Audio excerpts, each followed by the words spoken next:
ഇന്ന് നമ്മൾ വിഷയമായിട്ട് എടുത്തിരിക്കുന്നത് ഉത്ര നക്ഷത്രത്തിൻ്റെ 2025 മെയ് മാസത്തിലെ ഫലമാണ്. ഉത്ര നക്ഷത്രത്തിന് സംഭവിക്കുന്ന പ്രധാന ജ്യോതിഷ മാറ്റങ്ങൾ, സ്വഭാവം, ഫലങ്ങൾ, ദോഷപരിഹാരങ്ങൾ എന്നിവ ഉൾപ്പെടുന്നതാണ് ഈ വീഡിയോ. ഉത്ര നക്ഷത്രത്തിൻ്റെ അടിസ്ഥാന സ്വഭാവം വിശദമായിട്ട് നോക്കാം. വേദജ്യോതിഷത്തിലെ 27 നക്ഷത്രങ്ങളിൽ 12ാമത്തേതാണ് ഉത്ര നക്ഷത്രം. ഇതിനെ ഉത്തര ഫാൽഗുനി എന്നും അറിയപ്പെടുന്നു.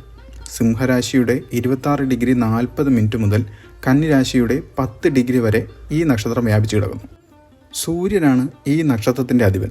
ഇത് പ്രവർത്തനക്ഷമത, നേതൃത്വം, സർഗാത്മകത എന്നിവയെ പ്രതിനിധീകരിക്കുന്നു. ഇതിലെ ദേവത ആര്യന്മാരാണ്. ഇത് ഉടമ്പടികൾ, സൗഹൃദം, ദയ എന്നിവയുടെ ദേവനാണ്. കൂടാതെ ഇത് പിന്തുടർച്ച അവകാശത്തെ സംരക്ഷിക്കുന്നു. ഉൽപാദനക്ഷമത, ഔദാര്യം, കടമബോധം എന്നിവയെ ഈ നക്ഷത്രം സൂചിപ്പിക്കുന്നു. ഉത്തര നക്ഷത്രത്തിൽ ജനിച്ച വ്യക്തികൾ അച്ചടക്കമുള്ളവരും സംഘടനാശേഷിയുള്ളവരും ശക്തമായ ഉത്തരവാദിത്ത ബോധമുള്ളവരുമായിരിക്കും.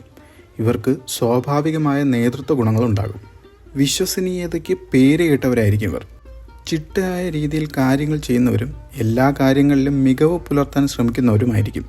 സൗഹൃദപരവും ഉദാര മനസ്കരുമായിരിക്കും. ശക്തമായ ഇച്ഛാശക്തിയും വലിയ ലക്ഷ്യങ്ങളുള്ളവരുമായിരിക്കും. ബന്ധങ്ങളിൽ സ്ഥിരതയും വിശ്വാസ്യതയും പരസ്പര ബഹുമാനവും ആഗ്രഹിക്കുന്നവരാണിവർ.